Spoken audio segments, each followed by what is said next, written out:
Hey everybody, GT Cam here once again.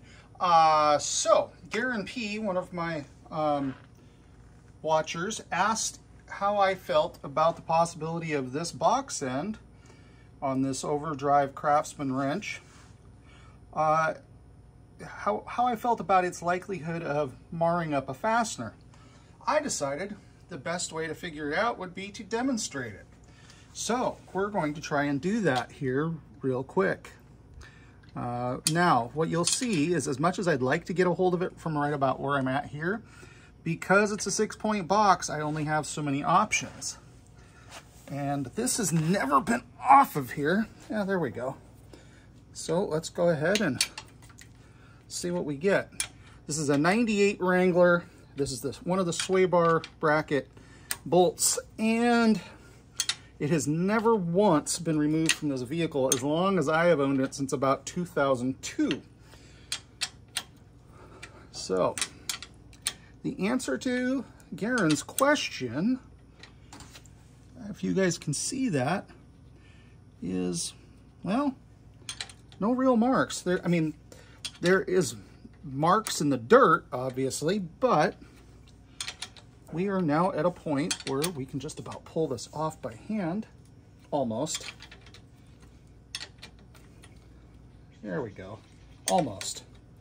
You guys ever wrench on something with a box end and start to wonder how much longer the bolt is? All right. Oh, should have.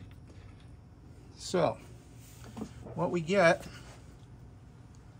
bring this up closer to the camera there. I don't think there was a lot of torque on that bolt, but it serves to show that that doesn't really mark it up unless you really got a reef on something, and even then it may not. It only has the grooves on 3 of the 6 flats, so I think the box end of these is good. I just think you're going to be limited with only 6-point. Don't get me wrong, there is absolutely a place for 6-point. I wish these had less chamfer to them, but solid wrench. Now, because as long as we're at it, why don't we try the open end? So stand by and we'll get to the open end. Okay, everybody, here we go again. So now we're going to do the open end of the wrench. We're going to do it this direction because that's kind of the way this wrench seems to have the jaw design here. If you can see, it's grooved there and toothed on this side. So we're gonna go ahead and do that.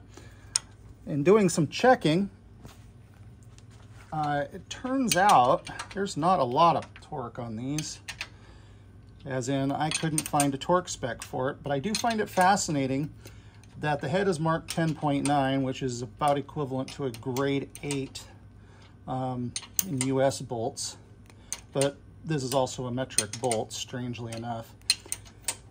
I didn't realize that there were, in fact, some metric on this rig. Apparently the ones that are actually metric are ones I never messed with. So, I'm curious how this is going to look. Now, if this were torqued way down, I suspect we'd see some marking.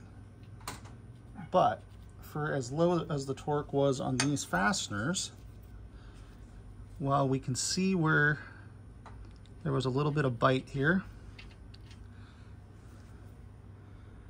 Let's see if I can get it. Here, no, let's move it over here so the light. So, let's see if we can.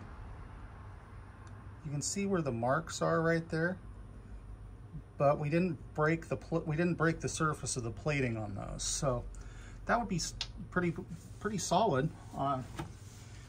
Again, if you had to go reefing on stuff real hard, you're probably going to break the finish. But for the most part, you could get away with using these fairly regularly.